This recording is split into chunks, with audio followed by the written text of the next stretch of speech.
hungover, but not from a crazy party. No. Welcome to the bar today. That is the Art Fart Hangover. Oh, welcome to the Art Hootenanny. Fart. Welcome to the Art Fart today. The Art Fart Hangover Hootenanny. Did we ever have a busy, great day yesterday? We did. Wow, cheers. Welcome to the that. bar today. We had a great day yesterday because we did an art show. We did. We organized it, and we got help from a few people, and we put on an art show. We did. It was fun. It was great. Fun. It was a good time. And, yeah, you can lead it off. Oh, okay. It was dinosaurs, if you're not surprised. Dinosaur art show. Yeah, it was dinosaurs, because dinosaurs are great. Mm-hmm. Exactly. And I've been working on this project for, say probably like half a year at least. Half a year. I would say half a year you had More than that. Probably 8 months. Probably 8 months put into those paintings. At least, yeah. So Yeah. you put 8 months into these paintings, and the art show was yesterday. It was a day event. Yeah. So it happened during the day. Yeah. And, yeah, a lot of people came through and enjoyed it, and everybody Yeah. had a great time, so that was super fun. Yeah. Yeah. It was. It was fun. I don't know what else to say. It was... Well, it was held at a local artist studio. I don't know if you want to give a shout out to the awesome local artist. Monique Legault Shout in out. Sudbury, Ontario. Shout out to Monique Legault. Thank you very much Thank for... you. We put it on at her studio. She let you put on the Dinosaur art show right in her own studio downtown. Which is awesome because it is quite different from what she does, I guess. Yeah. As a outward artist. I mean, Yeah. I think, like, at least in this city, artists tend to have a little bit of a two mask thing. I don't want to say two-faced because it's not right. Yeah, that's But, probably like, not the best way to They say have their art style that they sell, and then they have their art style that they kind of just do for fun. Personal art styles, Yeah. public art styles. Mm-hmm. Yeah, the way this city works, it's definitely like that for sure. Absolutely. A lot of strong individual personalities, but then they do a little bit more public kind of displayable art and stuff. Yeah. Then their own personal collections, different things like that. So it was super nice of her when she's like, do you want to use my studio to put up your dinosaur work? And Yeah. it kind of like, she has so much beautiful work in there too, that it kind of, it bounced off of each other, But it was even if it neat. was different. It was different, but it was of the same caliber, which was Yeah. actually really Yeah. special to me That's because true. this woman has kind of been my art mama since, like, I started taking my art more seriously. Totally. Started becoming more professional. Absolutely. And she's, I don't know, she's just great. She's a happy soul.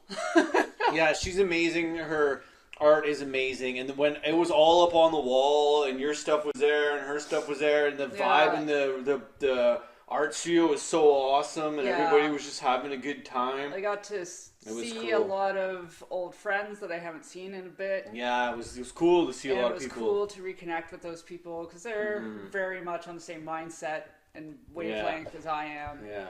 And met some new people, some cool people. Absolutely. Had my cards read. Absolutely, yeah. You had a little card reading there. Yeah. Didn't really finish the whole Didn't thing, get but to finish it. But I it a bit was, busy. but it was pretty good while it was going on. You got a card reading there, and you got some good advice and some good kind of knowledge coming from a card reading your way. So that was super cool too. Absolutely, it was great. Yeah, I think it was neat to finally be able to put on my own paleo art exhibit. Is it 100% where I'd want to be exhibiting my paleo art? Not quite. Yeah. But Totally. But it's up there. Yeah, I agree with you. I mean, I think like ultimately because it took you 8 months to finish these paintings. And that's once it got started. That's not. It's even so like wild though, how stuff. it takes like 8 months for you to finish the whole experience, the dinosaur art experience, and then it's a 1 day kind of event that takes place.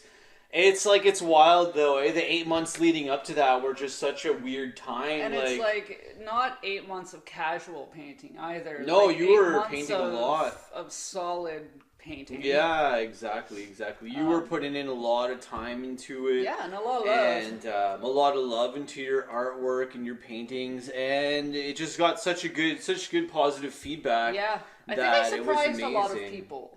Yeah, I got that vibe. Like they kind of looked at like, wow, like that was cool. I think because me in general as a person, I'm not like toot my own horn type of person. Like you're almost opposite. Yeah, I very much just kind of like to stay in the shadows and like, just be like shadows. Like I don't mind putting my stuff out there. Yeah, but like your personality type is kind of just like, I'm not like, oh, look at this cool shit that I did. I know you're not like attention seeker kind of type personality. So your personality, more low key, down to earth kind of groundedness, really comes off in the paintings as far as like what you can do when you're doing awesome kind of. I'm gonna hold one up right now. This awesome kind of like out there. One of the ones that people seem to gravitate towards the most because it's badass. This seems like a popular one. I will even say that about this painting. It's badass. What did you name this one again? I didn't name any of they're just kind of... They don't have names yet. That's right. They're still kind of... Because the circumstances, I'm not going to go into it, but it was a little weird. So it's true. It's true. I don't know. They don't really necessarily have to have names. They just exist in their own kind of... Actually, I take back. There's only one painting that has a name, and it's because it was one of the first ones that I started.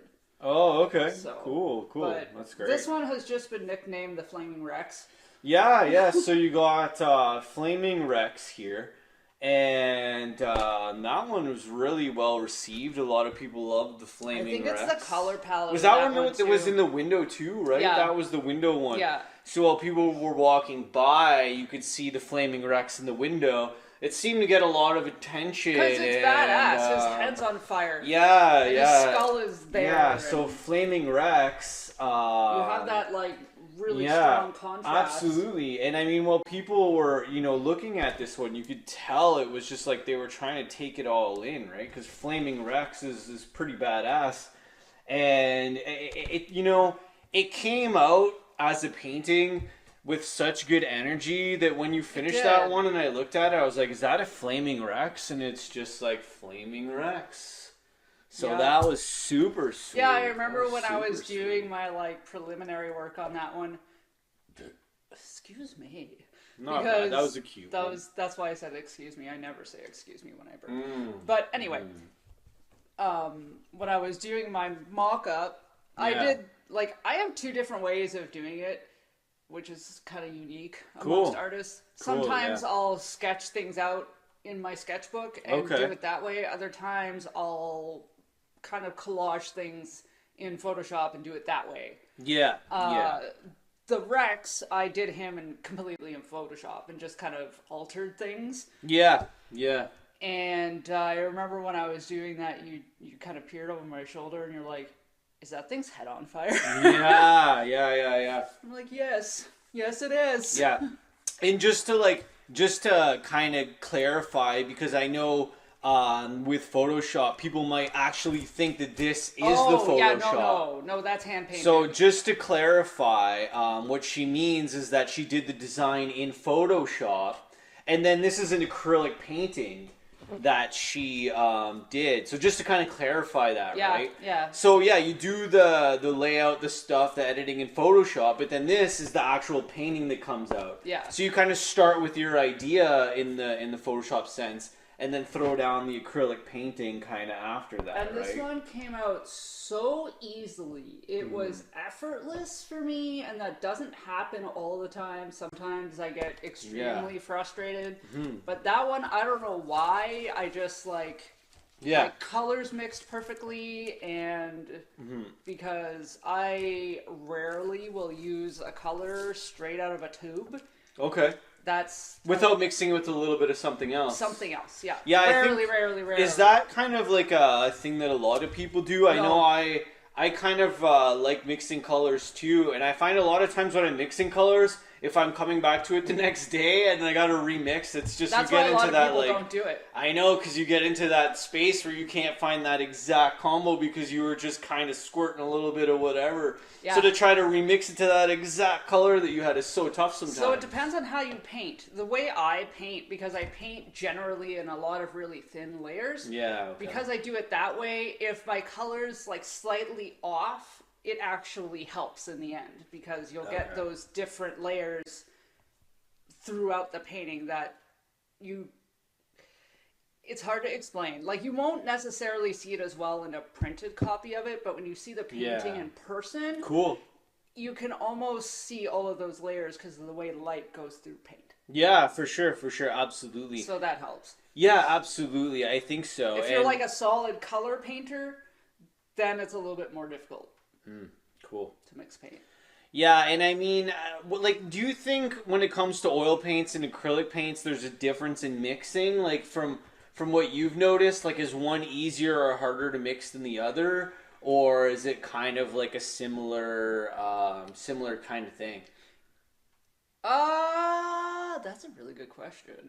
I find the main difference for me is that with oil paints, I find it more difficult to get the right consistency. Okay. Okay. All right. Okay. I find that there is a greater variance between colors in oil paint. Some will be like super thick, and then other ones will be a lot more oily. Like, I find like whites are really thick and pigmented and heavy, and then you have these other colors like browns that'll be really, really oily. So I see. It's weird to mix them sometimes to get them just right, and then like, to kind of get them exactly the color you want. Not the color, the consistency. Or the consistency. That's right. That's because like I was saying, with layers, you want a really thin consistency. Yeah. But then for my ending steps, when I'm cleaning everything up, I want a thicker consistency. Fair. But I want those same colors. Okay. So that's what makes it a little bit difficult, and then using a medium with that too. Yeah, and I was just gonna say. Yeah, to make it thinner, right? So for oil paints, and it helps with dry time. Yeah, fair. But you can add mediums to acrylic paints too. Yeah, I guess so. I used to use them more than I do now, and I'll still bust them out every now and again, depending on what I want to do. I just sometimes cheat and add a little water. And with acrylic? Yeah. Well, yeah, that's the easiest way to do it. But that's my medium. But see, the thing with water, and again, this is with acrylics, obviously. With acrylics, don't do it with oils. Don't mix oil and water. Don't mix oil and water. It's not going to work out for you. What you may not know is adding water to acrylics. Yeah, what does that do?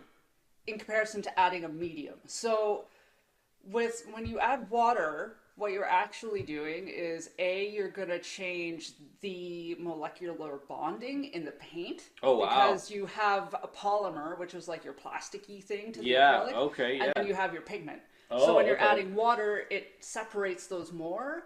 So if you're not careful, sometimes you can actually lift up other layers of paint. Or that layer of paint can rub off. Okay. Because it doesn't have anything to stick to. That's anymore. fair. So if you're kind of maybe going a little bit too heavy, I know a lot of people will just kind of swish their brush, take some water out, swish the brush, take some water. But if you keep doing that too much, you can actually render the paint a little bit too thin, and you can have some sticking issues when you're actually painting. Or you'll lose your vibrancy to your color.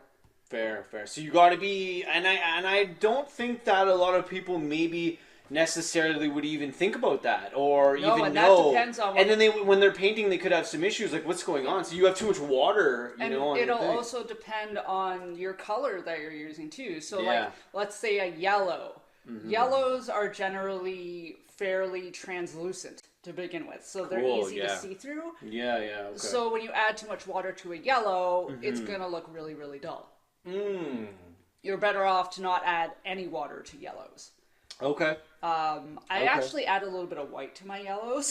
To kind of just make the yellows a little bit like softer? No, to make them more opaque. Oh. Because white's really, really opaque. So if you add just like the tiniest little bit to your yellow.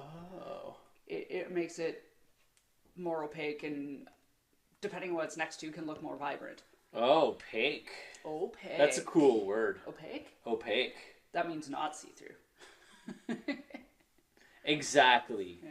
Exactly. I'm a nerd. I'm such a nerd. Dude, this information is so great, though. I love when we talk about art and you get into details like that. It's so cool. It's a lot of stuff that people don't think of when they're... Well, it's true. And I mean, if you're just starting in art, or maybe you're just getting into it, there's so much to learn. And I think if you can just get a few key things like that when you're starting, it really does change the way that you paint. It does. And maybe we'll just elaborate a touch more on the medium side for oil paints.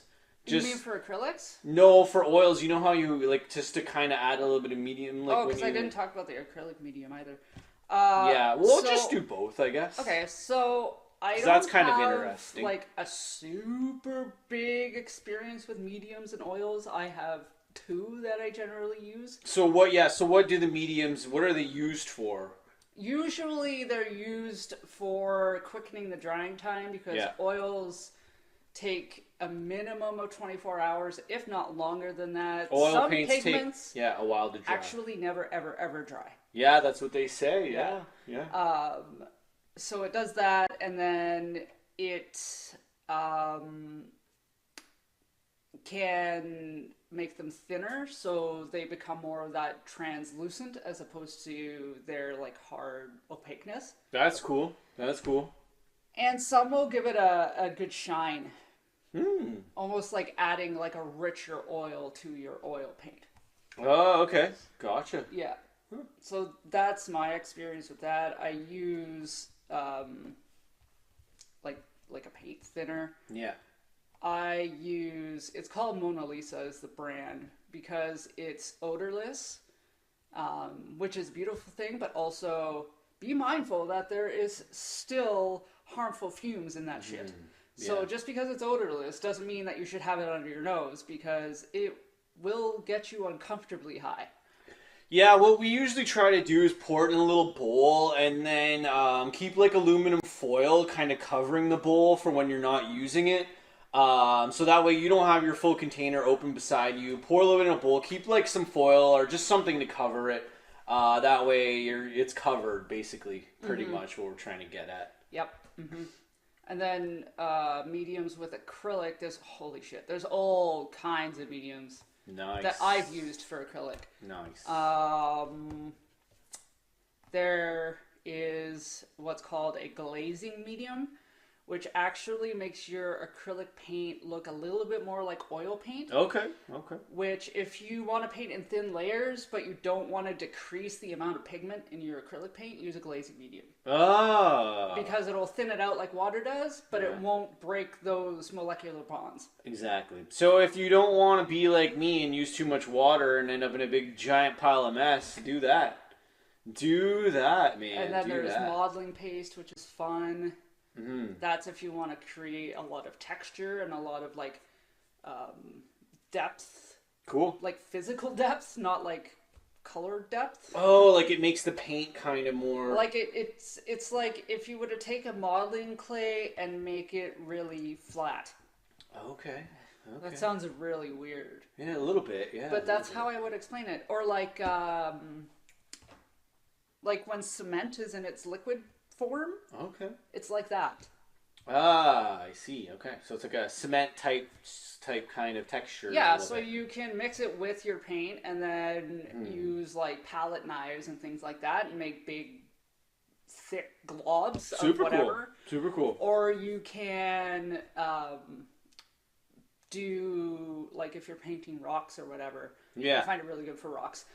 You just kind of do whatever your rock shapes are like, and then you paint over top of that, and that will give you that depth and texture of an actual rock. Painting rock. Oh, for painting rocks on canvas. Yeah. For a second there, I thought you were talking about painting rocks. rocks. I was like, actually painting rocks. No, you can just use regular paint. I'm like, just use regular paint, yeah. But that's pretty cool. And then I have this other medium that has these little glass beads in it. So good for snow. because the glass beads refract light. Okay.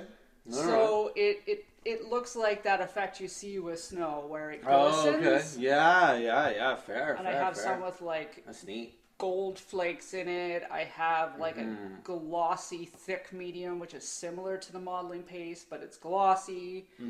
And then you got like your matte mediums, and it's just, I could go on forever. That's cool. No, that's pretty good. I think you did pretty good. And then another one that was well received was this one. Yeah. The Trichencroc. See, that's the only one that has a name. Trichencroc. So, that's not the name of it. That one is Poke Salad Annie. Poke Salad Annie. Because I started painting that one before we went to that Elvis festival. And I was just like on a massive Elvis kick, and all I was listening to was Elvis. And every time Poke Salad came on, like, I'm like, this painting is Poke Salad. Well, that's awesome. You know, like, it just, if you've never heard the song, listen to the song. Yeah, if you've never heard Poke Salad by Elvis, put that on. Yeah, listen to it, you'll see what I mean. So that's the name of this one. Which is kind of a weird thing, too, because at one point during the show, when we were kind of getting the music on, Elvis kind of came on for a little bit, too. Yeah, well, that's because I have a ton of his music. Yeah, he made an appearance for a little bit there while the show was going on. But that's Dinosaur and Triceratops. That's sweet. I love this one myself, and yeah, this one's great. See, that one, I will admit, I struggled with it. Okay. There were a couple areas in the sky that gave me a headache, and with the herd that's in the background, like running down into the water. Okay. Getting the right depth of field with them, that was tricky. Cool.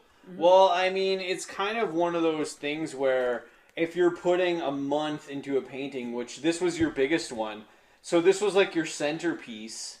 That one was in the window too, actually. Yeah, wow, it's crazy. I got both that were in the window. So this one was in the window too, and but this was like the biggest one of your show as far as size-wise goes, and it was kind of like the centerpiece of the whole thing. 30 inches by 40. And then 30 by 40, and then the other ones were revolving around it. So it's pretty cool how this one was kind of, you know, derived to be the center of all of your paintings combined. And it ended up also as a window piece, and it looked really great.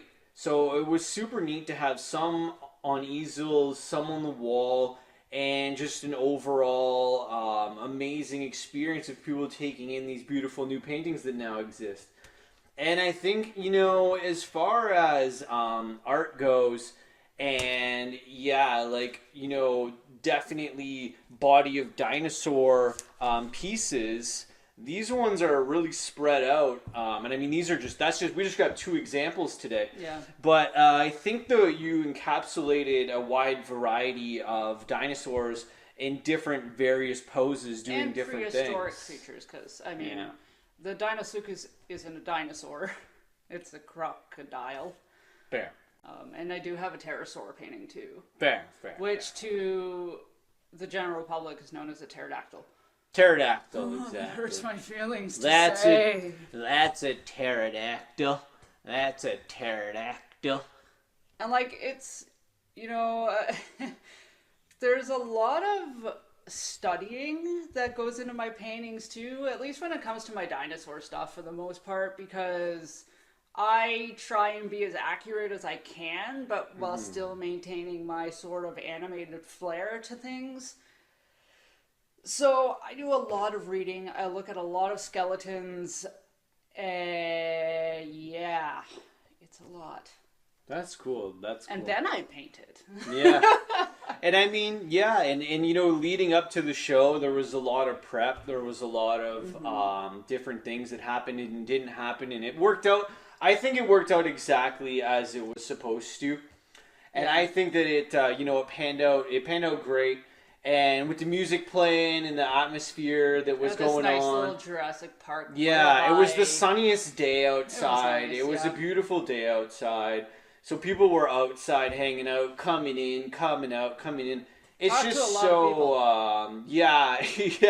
And that's why today's kind of like the art show hangover, because like, oh man, my body feels like it got hit by a bulldozer. Yeah, it was a super busy, great day. But yeah, it's true though. It's true.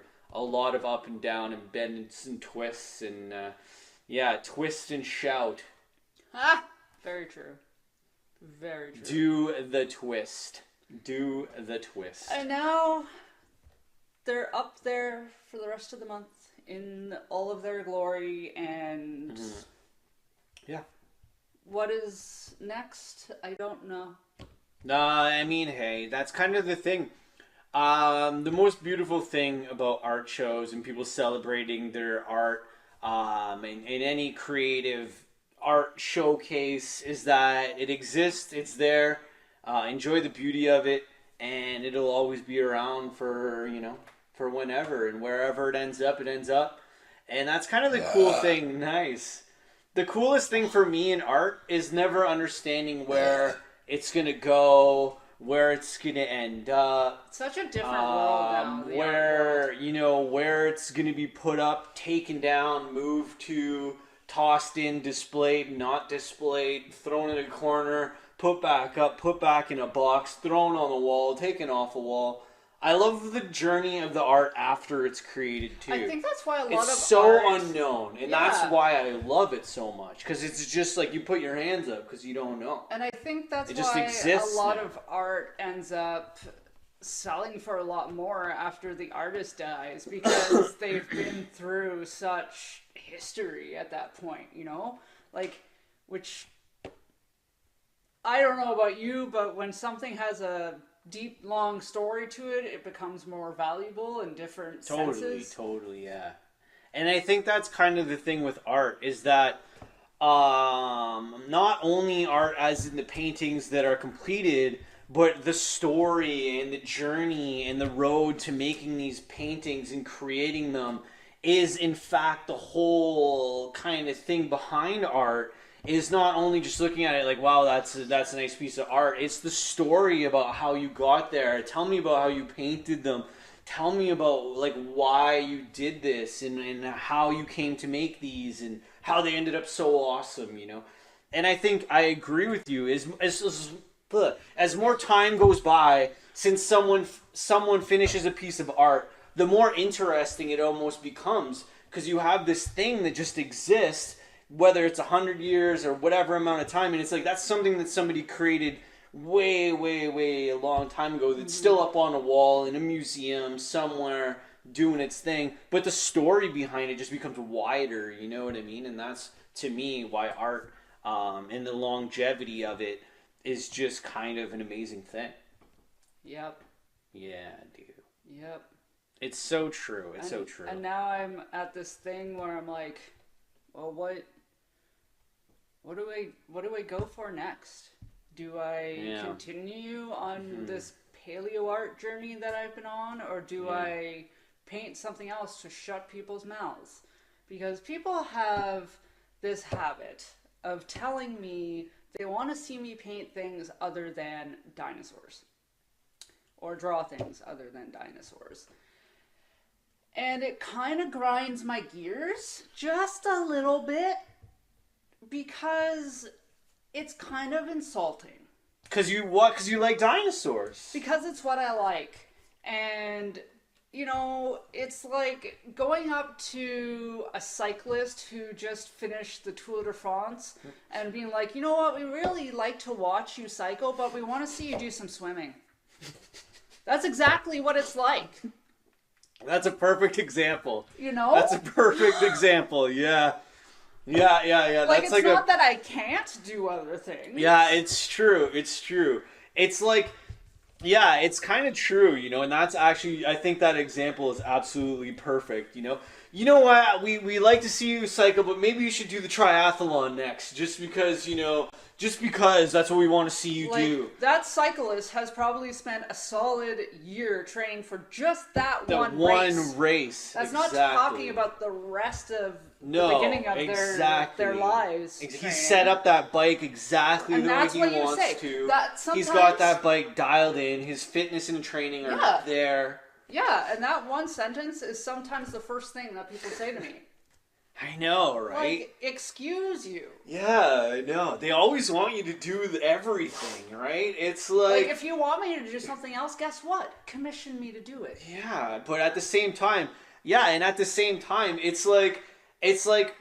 But, I'm super into doing this, and I'm really good at it, and I actually really enjoy doing it. And okay, yeah, I can paint you a sunset if that's what you want, but at the same time, it's like, but I love doing this. So, yeah, that's a perfect example, though.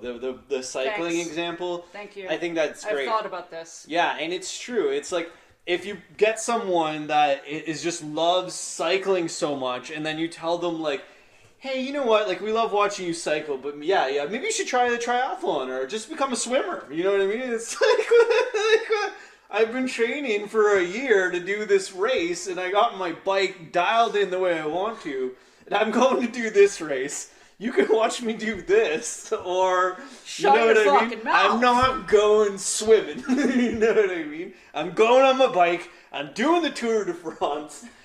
And then I'm going in my own pool after, you know what I mean? And not swimming. Yeah, and not swimming. I'm just going to float there in a big floaty donut dinghy, you know what I mean? Yep. And take a selfie or something, right? Yeah. It's so funny though, but that's a perfect example. It's so true. It's like you got something dialed in, and then, yeah, and it's so true. It's like, okay, I understand your opinion. I should maybe try and do something different or something else. But I kind of don't want to, and I kind of really enjoy doing this. And maybe like, I will do something else. I mean, every artist goes through different periods, right? Yeah, well, being an artist is like a journey of phases. I kind of see life as an artist as these phases that you go through. Mm-hmm. And it's not like a straight line. Like, a lot of people like to think that, it's a straight line, but the life as an artist is anything but. It's phases. It changes a lot. The things you want to do and the things you don't want to do are constantly just shifting and kind of bleeding into each other, but yet kind of in different waves almost. Even like my painting journey. Like, people would look at my paintings now and think that I was always a good painter. Oh no. I know. I used to suck balls. Yeah. I hated painting. Mm-hmm. And it took me a long time to learn how to adjust the way I draw into the way that I paint. Well, I would say that, like, realistically, you're probably like 20 plus years into tweaking your kind of art skill and art style and like what you need to do. I can't put a year on it. But you got a lot of time into twisting and tweaking your art and how you draw. And I even, worked with you on Photoshop to a point where you're showing me things now. It's like, you know what I mean? So it's like, you've come such a long way in what you're doing. But it takes time. And pushing yourself to do and ripping your hair out over and learning how to not get too frustrated as things go sideways, right? It's like, okay, this isn't panning out. Put it aside for a while. And that's why, I always tell people who come out to me and say, oh, you're so talented. And it's like, sure, I might have a little bit of talent in there, but let me tell you, I train just as hard as anybody else with whatever their skill or craft is. Exactly, and I fully feel that anyone can learn how to do it if you want to. Yeah, I mean, you're not on gonna happen overnight. You're not on the latest greatest cycling bike training for a cycling race because you're painting. So it's not exactly how you train, but everything that you're trying to do, it has a way to train for it, right? Yeah, because there's things that I've done, like quick figure drawing and learning facial proportions and all that crap. Even drawing quirky stick figures can help you. Yeah, or like simply drawing a sphere and shading a circle multiple times with multiple light sources. That's boring as shit. It's boring as shit, but you have to do it if you want to get better. You do. You have to do it. Or you can't paint things that look like this that have a strong light source. Yeah, exactly. And I'm still learning how to do that. Mm-hmm. Yeah, it's true. And I mean, yeah, it's true. And I mean, I think like what a lot of what a lot of people loved was the uniqueness of the difference between the paintings too. Is like, it's not like you can look at your set of paintings and say that they're all done almost in the same style. No, they're not, and they're I did that on so purpose. different because these paintings have such a unique changing in style from painting to painting. And like I said, these are only 2. There's 7. So there's 5 other ones. And it's such a unique thing to encapsulate these different styles into presenting new pieces of art. And to me, it's just so impressive that you're able to capture these different flows and unique kind of ways of painting, but yet it's all you. You know what I mean? There's nobody looking over your shoulder anymore. It's all you just making these decisions as you go. And you're consciously doing things the way I want to do now. Yeah, and you're consciously, asking yourself the questions now rather than having like a teacher or somebody that's like asking you, that you can just be like, what do you think about this? What do you think about this? And like, I can give you my 10 cents, but ultimately my 10 cents is just there to be like, listen, this is what I think might be cool. And every time I give you 10 cents on something, that's the way I always kind of tell you. I'm like, you can take this 10 cents and you can, either add this change that I think might look cool or leave it this way. But like, it's just my 10 cents. So, take it as you want, right? Yeah. And you do that to me too with stuff. It's like you give me opinions, but it's always the same, right? It's like, here's my opinion. I think this is X, blah, blah, blue. This is good. That's bad. You can change it or not change it. But I think ultimately, like, that's kind of how you get to the best stuff you can do. With maybe just 1 or 2 people kind of telling you. I think ultimately that's kind of where I see it. If you have 1 or maybe 2 at most people kind of giving you a little bit of feedback, that's all you really need. You don't want too many people because then your head starts to get fucked up and you don't know what's your own thoughts anymore and what are other people's. Yeah, and the one thing about art that I think a lot of people get influenced too much when they do art. Yeah. Like, oh, I wanted to paint this in the style of and I wanted to paint this kind of looking like It's like, okay, but it's not you anymore. You kind of lost yourself in whatever you were trying to do. And that's good for like practicing and good for doing things for yourself. I encourage people to do stuff like that. That's how I started. Sure, absolutely. I copied Sailor Moon 100%. Yeah, if you're starting and you want to try to learn, copy everything you can. Copy everything. If you're just starting, that's an amazing way to learn. Yeah. It's the only way to really get better at certain things. But when you start to develop your own style, you got to put that away, or else you're gonna really bleed into like, oh, that's too much like that. And that's too much like that. No, that's the last thing that you want, right? So, I mean, I think ultimately, just by being at this show yesterday, and I was so like just blown away by how awesome it went, and I'm just kind of like half choking up talking about it. It's like. It's just like, it was a really big moment. Like, it really was. Like, I'm losing words talking about this because, like, on your art quest and this kind of event that happened yesterday, I just kind of put my hand on my chest because it's just like, it was such an amazing thing to be part of. And I'm just kind of like, I'm at a loss for words almost as to how well the show was and how amazing everything went. It was different than the other ones that exactly.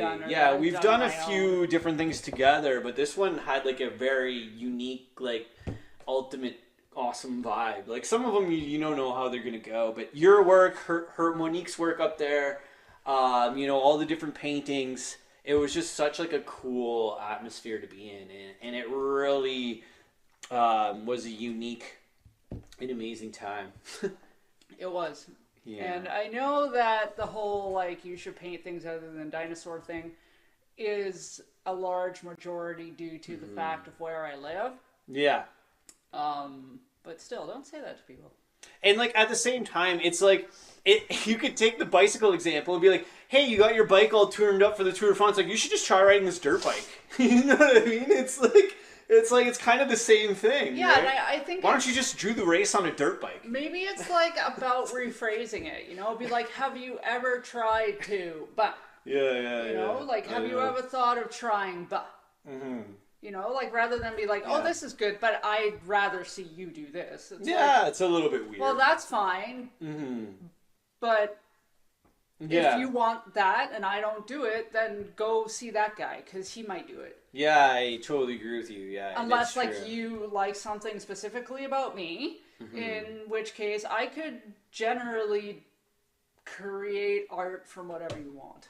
Yeah, it's so true. For the most part. And I mean, that's kind of the thing, right? It's like, it's one of those things where you get to know what different artists are good at and what their ultimate kind of pockets are. Research your artists. And I think, like, yeah, whether it's a tattoo artist, you know, a canvas artist, an artist to paint a hockey helmet, I don't know, whatever. It's all a visual artist, just a different medium. Exactly. But everybody can do it a bit differently. So, and I think the tattoo world is huge for that. Yeah. How people deliver their tattoos ultimately will, you know, a lot of times decide who you go see just because you like that style or that body of kind of style that one tattoo artist has. You know what I mean?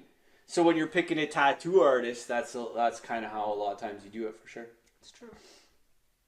I mean, at least that's how I do. That's how you do it. Yep. Absolutely. Cool.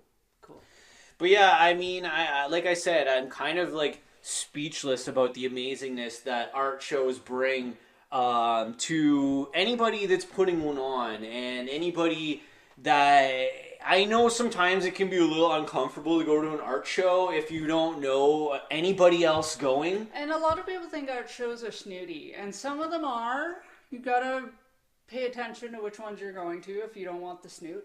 Yeah. But just walk in, walk around, walk out. Go for 20 minutes. It doesn't matter. Oftentimes you get free snacks. And you can get free snacks. You don't even have to talk to anybody. And as you know, us here at the bar love free snacks. We love free snacks. I made cookies. You better believe I had snacks. She made Dinosaur cookies, okay? Damn straight. Dinosaur gingerbread cookies. Dinosaur gingerbread cookies for this thing. They were almost all gone. They were like three-quarters. Almost. Yeah. So there's some people got some Dinosaur gingerbread cookies.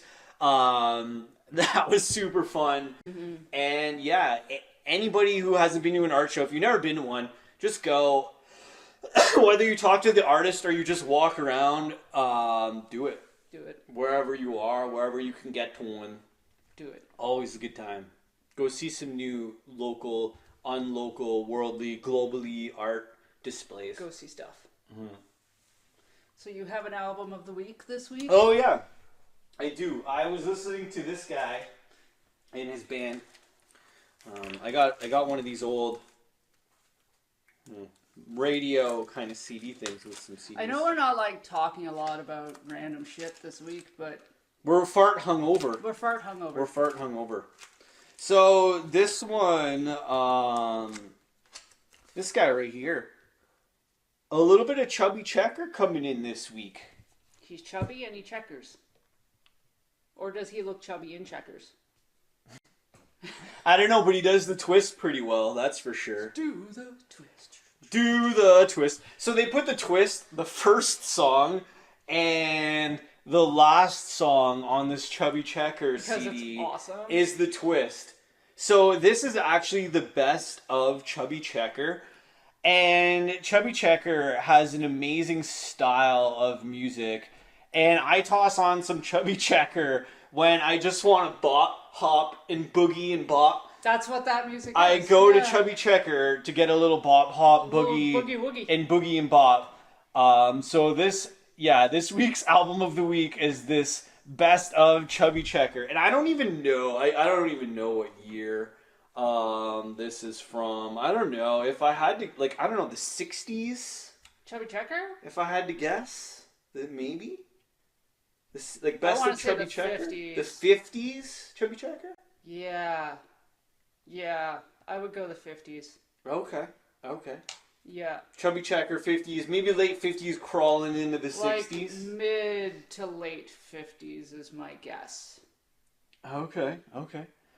But yeah, he's got some, like, Oh man, he's probably got some into the 60s. But... He's got some really cool bopping bop bop songs on this thing, and if you just want to have a bopping time and do the twist, it's fun. Amongst many other songs that kind of sound like the twist, but play it at your next pop and chip party. Yeah, or an art show. Mm-hmm. Mostly pop and chip party or an art show, whatever you want. I think we need to change the world of art shows. How are we going to do that? I don't know. I've been to a lot of art shows that are really lame. Because they have that same blasé elevator music with the bland white walls and the stuffy feeling people and buildings. And it feels yucky.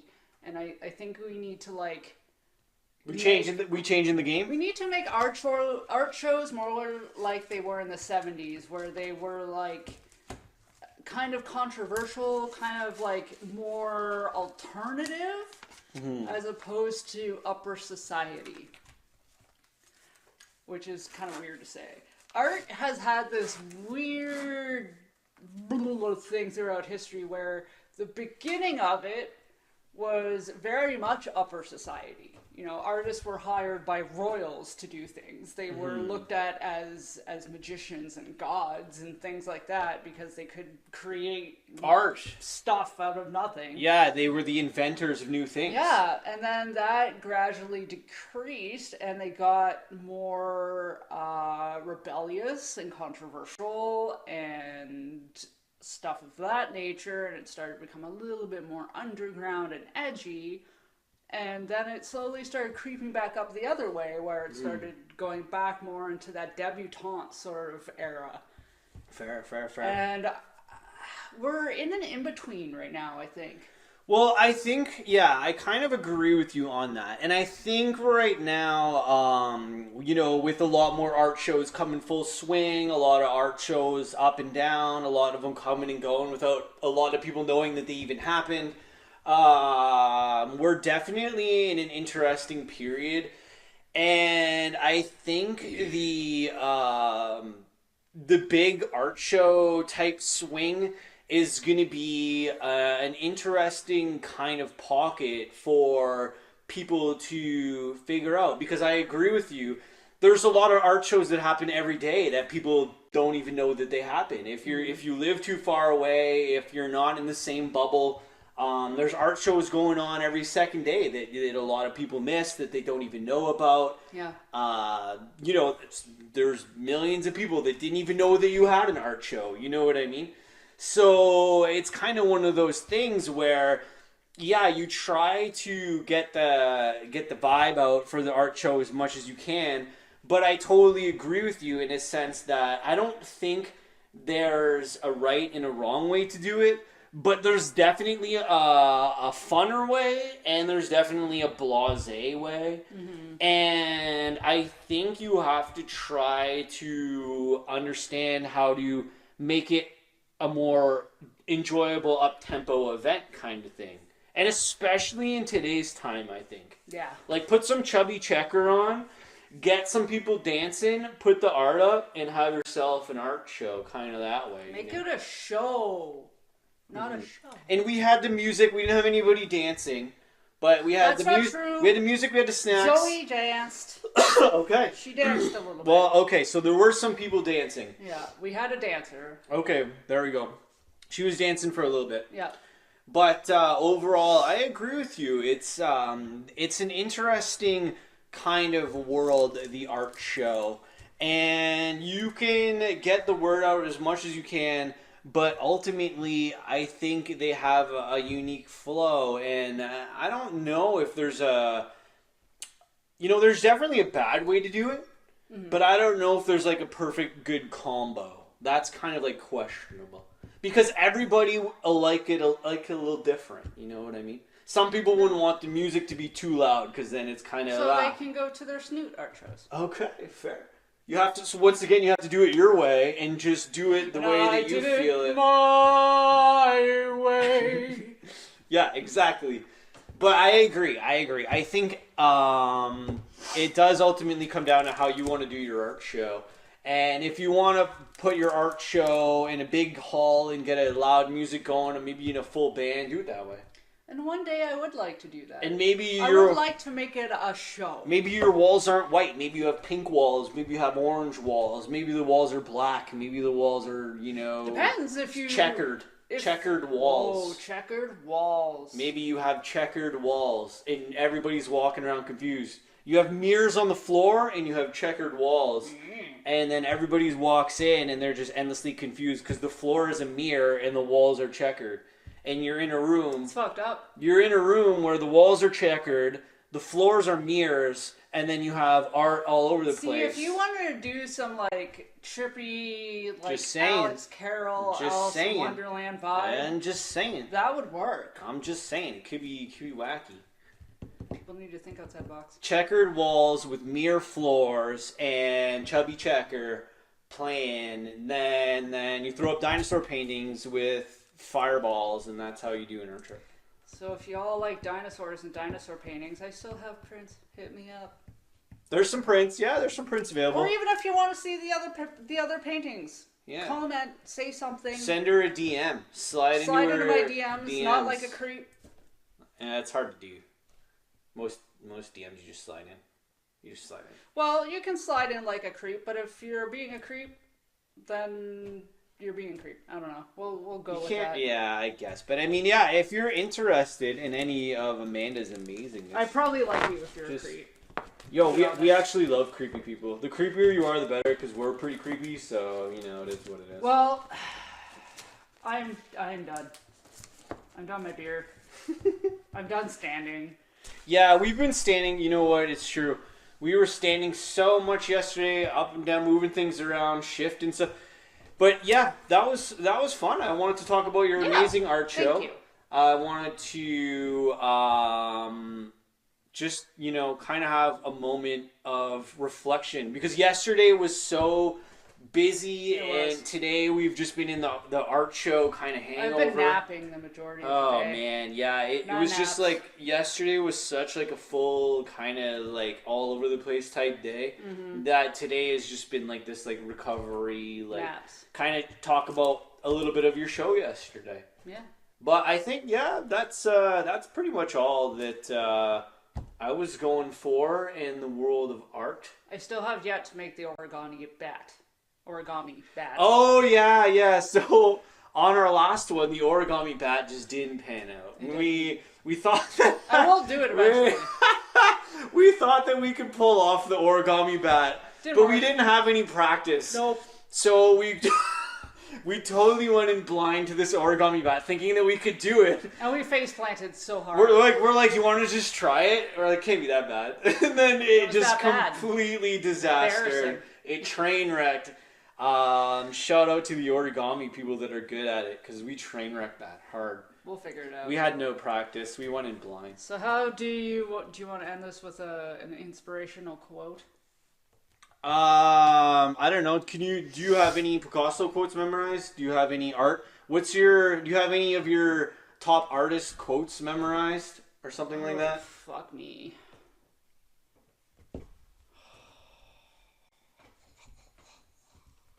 What's like one year like?